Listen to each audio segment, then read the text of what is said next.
हो. हो. चला, सगळ्यांना शुभ संध्याकाळ. आत्ताच आपला मोफत प्राणायाम वर्ग झाला आणि नक्षत्र चालू आहे. बघा किती विविधता आपण ठेवत आहोत आणि तुमच्यासारखे सगळे पुढे येत आहेत, त्यामुळे हे सगळं होऊ शकतं. तर आज सुद्धा आपल्या या ज्या आहेत कल्पना ढोरे मॅडम नागपूरच्या, त्या प्रथमच कार्यक्रम घेत आहेत. तर खूप खूप धन्यवाद कल्पना मॅडम तुमचे, की तुम्ही एक त्या ज्योतिषाचा अभ्यास करतायत, त्यांनी केलेला आहे.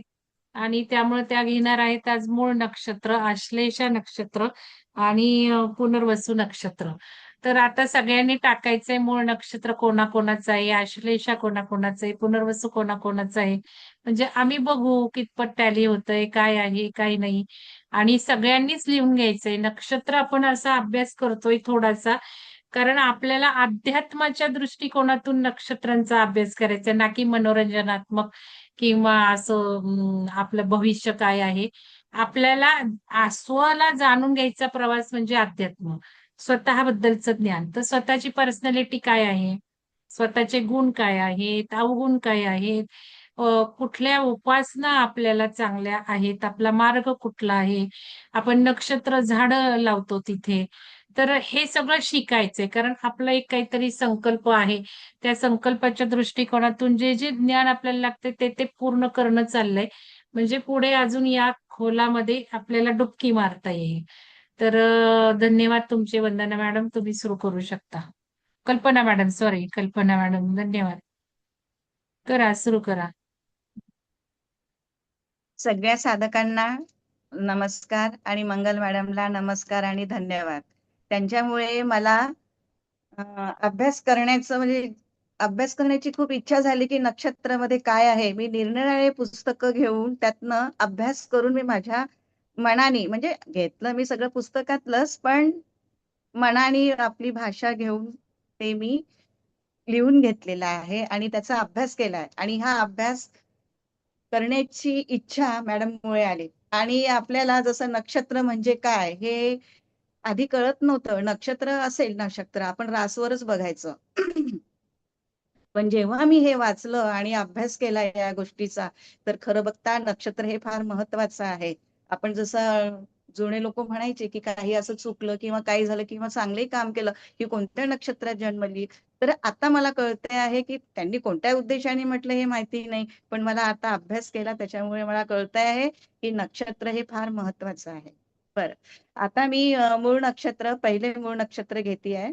मूळ नक्षत्र हे चक्रातील नक्षत्रातील 19वे नक्षत्र आहेत. मूळ नक्षत्राबद्दल बरेच गैरसमज आहेत. मूळ हे नक्षत्र जन्म नक्षत्र आले की बऱ्याच व्यक्ती घाबरून जातात व शांती कर्माच्या मागे लागतात आणि करावेच लागतात. काही काही ठिकाणी याचा विपरीत परिणाम घडले आहे. तर बऱ्याच वेळा मूळ नक्षत्रात असलेल्या उपवर मुलीच्या पत्रिका नाकारल्या जातात. वास्तविक बघता मूळ हे अत्यंत सत्व व शुभ गुणधर्मी असून महापराक्रमी व कर्तृत्वान आहे. या नक्षत्रावर जन्मलेल्या व्यक्ती ही सामान्य म्हणून न राहता अत्यंत श्रेष्ठ पदाला जातात. आणि माझ्या बघण्यात हेही आहे की शांती केल्याने ती व्यक्ती जातक हुशार आणि ह्यात आहे. 5 वर्षाची आहे. पहिले चरण मूळ नक्षत्रात ती जन्म झालेली आहे, पण ती चांगली आहे, हुशार आहे. मुळावर येणारे नक्षत्र आहे. या नक्षत्रावरील व्यक्तीचा भाग्योदय दुसऱ्यांच्या मुळावर येऊनच होतो. ज्या ठिकाणी एखाद्या व्यक्तीची नोकरी सुटलेली असेल त्या ठिकाणी यांना नोकरी मिळते. जर एखाद्या मुलीच्या सप्तमात चंद्र किंवा सप्तमेश मूळ नक्षत्रात असतात, तिला स्थळ अतिशय श्रीमंत व सुखवस्तू मिळेल. पण त्या ठिकाणी दुसऱ्या एखाद्या मुलीचा विवाह मोडलेला असेल, याचे सुद्धा उदाहरण मी बघितलेले आहे. मूळ हे नक्षत्र, या नक्षत्राचे 4ही चरण धनु राशीत येत असल्याने चतुष्पाद नक्षत्र आहे. या नक्षत्राचे ही पहिले 2 अंश गडांतर तारा योगात येतात. नक्षत्रांच्या 4 चरणांवर अनुक्रमे मंगळ, शुक्र, बुध, चंद्राची सत्ता आहे. हे नक्षत्र राक्षसगणी असले तरी अतिशय शुभ आहे. कारण या नक्षत्रावर जन्मणाऱ्या व्यक्ती अंगाने सशक्त, दणकट व बलवान असल्या तरी त्यांच्यामध्ये नम्रपणा, दुसऱ्याला मदत करण्याची वृत्ती, परोपकार, न्यायीपणा, दयाळू, महत्वाकांक्षी, धैर्यवादी, अन्यायाचे रक्षण करणारा, शूर, धाडसी, कर्तृत्ववान व कर्तबगार आढळतात. खरे बोलणारे, ईश्वराला भिवून वागणारे, सदाचारी तेवढेच, युद्धप्रिय, राजकीय उलाढाली करणारे, घराण्याचा नावलौकिक काढणारे व धन संचय करणारे असतात. या नक्षत्रामध्ये पुरुष तेजस्वी, थोडा रागीट, करारी व बौद्धिक आणि विद्वान माणसांचे तेज असणारा असते. मर्दानी खेळ, कुस्ती, घोड्यावर बसणे, लष्करी शिक्षण, मंत्रविद्या यांची आवड असते. पांढऱ्या स्वच्छ पोशाखाची आवड असते. राहणी साधी पण नीटनेटकी व व्यवस्थित असते. या व्यक्ती हुशार, बुद्धिमान, विद्वान व विद्येसाठी परिश्रम घेणाऱ्या असतात. उच्च शिक्षण सुद्धा होते. उच्च शिक्षण पूर्ण होते. या नक्षत्रावर जन्मणाऱ्या स्त्रिया पुरुषी बांधाच्या व पुरुषी वृत्तीच्या आढळून येतात. बांधा सशक्त, दणकट व मजबूत असतो. चेहरा सुंदर पण पुरुषाची झलक असते. मात्र त्या पुरुषाप्रमाणे शूर, धाडशी, कर्तृत्ववान, कर्तबगार तेवढ्या संसारी असतात. समाजात मिसळणाऱ्या, समाजसेवेची आवड असणाऱ्या, रसिक, हौशी, कलाप्रिय, आनंदी, थोड्या गंभीर असतात. खेळांची बरीच आवड ही चांगली असून शिक्षण चांगले असते. पुरुषी बांधा किंवा प्रवृत्ती असली तरी कृतिकेप्रमाणे पुरुषी पोशाख, विकृत फॅशनची आवड नाही. ती नसून व स्वच्छ व साधाच बायकी पेहराव प्रिय असतो. पिवळा रंग विशेषतः यांना आवडतो. आता व्यवसाय विषयी बघूया. या नक्षत्राखाली येणारा वर्ग डॉक्टर्स, इंजिनियर, शस्त्रक्रिया करणे, पोलीस व लष्करी खात्यातील लोक, न्यायाधीश, मॅजिस्ट्रेट, रेल्वे अधिकारी, कस्टम अधिकारी, पुढारी वर्ग, सरकारी किंवा कॉर्पोरेशन क्षेत्रात काम करणारा वर्ग, संत वर्ग, वकील, गॅरेजचे मालक, रिपेअर करणारे, शिक्षक, प्रोफेसर, वर्ग समाजसेवक, धर्मप्रसारक, समाजातील वरिष्ठ मध्यम वर्ग होता. केतू मजबूत मात्र प्रकृती फार उष्ण असते. मूळ व्याधीची भीती असते. तो धार्मिक व पारमार्थिक मार्ग सत्प्रवृत्तीकडे लवकर वळतो. मूळ नक्षत्रावर जन्मसमयी अनिष्ट कालादी दोष म्हणून शांती करण्याची प्रथा आहे आणि ते करावीच. आता मुहूर्त विषयी बघूया. हे नक्षत्र बऱ्याच शुभ कार्याला अनुकूल आहे. विशेषतः विवाहाला हे नक्षत्र प्रशस्त आहे. अधोमुखी नक्षत्र असल्याने विहिरी बांधणे, पुरवलेले द्रव्य काढणे, पुरणे यासाठी चांगले. मंत्र साधन, मद्य काढण्यास आरंभ करणे, औषधी वृक्ष लावणे, जमीन नांगरणे, बी पेरणे, मुलांचे कान, नाक टोचणे, गांधर्व विवाह, शस्त्रक्रियासाठी हे नक्षत्र फारच चांगले आहे. बऱ्याच वेळा या नक्षत्रावर आम्ही म्हणजे लेखक शस्त्रक्रियेचे मुहूर्त दिलेले आहे व ते यशस्वी झालेले आहे असे लेखक सांगतात. या नक्षत्रावर जन्मलेले लोक अरविंद घोष, डॉक्टर श्रीराम लागू, जय कृष्णमूर्ती, साधना सरगम, ग. दी. माडगुळकर, वासुदेव बळवंत फडके. पुण्यात घर आहे, मी बघून आले त्यांचं. वासुदेव बळवंत फडके. मूळ नक्षत्रावरच मी जेवढी माहिती गोळा केली आणि समजून घेतलं ते एवढं झालं. मॅडम. छान सांगितलं मॅडम. हा मॅडम, आता पुढचं घ्या ना. हा, अश्लेषा. अश्लेषा हा नक्षत्रातील 27 नक्षत्रामधले 9वे नक्षत्र आहे. याची आकृती अंक मराठी मधला 9 आहे. अश्लेषा म्हणजे डोक्यावर पृथ्वीचा भार घेणारा आदिशेष. हे नक्षत्र अंगावर काहीतरी भार टाकणारे आहे. नुसतेच भार टाकणारे नसून भार किंवा जबाबदाऱ्या न टाकता त्या यशस्वीपणाने पार पाडण्याचे सामर्थ्यही देते. हे नक्षत्र अधोमुखी आहे. या नक्षत्राचे 4ही चरण कर्क राशीत येतात. या नक्षत्राचा स्वामी बुध, राशी स्वामी चंद्र व दैवत सर्प असल्याने या नक्षत्रात बहुधा अवखळपणा, चंद्राचा सुखपणा व सर्पाचा सुस्त जागरूकपणा याचा मिश्र दिसून येतो. या नक्षत्राला गणांतर ताऱ्यातील नक्षत्र म्हणतात. या नक्षत्रांच्या संधीवर जन्म, लग्न, बिंदू किंवा चंद्र असता या व्यक्तीवर अनेक संकटे व गणांतरे येतात. याला उपाय गुरुजींकडून शांती करून घ्यावी व ते फलदायी असतं. या नक्षत्रातल्या जातकाची स्वभाव बघूया. सुस्त, भिडस्त, ऐशो आराम, सुखास्त, चंचल, नाटकी, मोहाला बळी पडणारा व भित्रा असतो. यांना स्वतःचे असे ठाम मत नसते. त्या दुसऱ्यांच्या तंत्राने चालणाऱ्या व वाहावत जाणाऱ्या असतात. हे नक्षत्र राक्षसगणी असले तरी तामसी, निर्दयी किंवा कुटील नाही, तर त्यांचा आचार विचारात महत्वाकांक्षा, ध्येय अथवा तारतम्यता नसून केवळ खावे प्यावे, मजा करावी, स्वप्नात दंग व्हावे एवढेच त्यांचे जीवन असते. या नक्षत्रातील स्त्रियांना यांना घर व कुटुंबाची ओढ असली तरी घरातील कामापेक्षा आराम प्रिय असतो. नाटक, सिनेमा, टीव्ही, रेडिओ, संगीत वाहनातून प्रवास यांची आवड फार असते. संगीत, गायन, वादन, कला, कौशल्यांच्या गोष्टींची आवड असली तरी त्या गोष्टी शिकण्यापेक्षा त्यांचा आनंद उपभोगण्याची वृत्ती जास्त असते. त्या कलावंत नसून कलाप्रिय असतात. फॅशनची आवड असली तरी आळशीपणामुळे त्यांना ती जमत नाही. स्वभावाने मात्र प्रेमळ, उदार, दयाळू, भावनाशील व कुटुंबवत्सल असतात. आता रोगांविषयी थोडा आढावा घेऊया. या नक्षत्रावरचे रोग फारसे दाहक नसले तरी बराच काळ टिकणारे असतात. प्रकृती सर्द व वातूळ असते.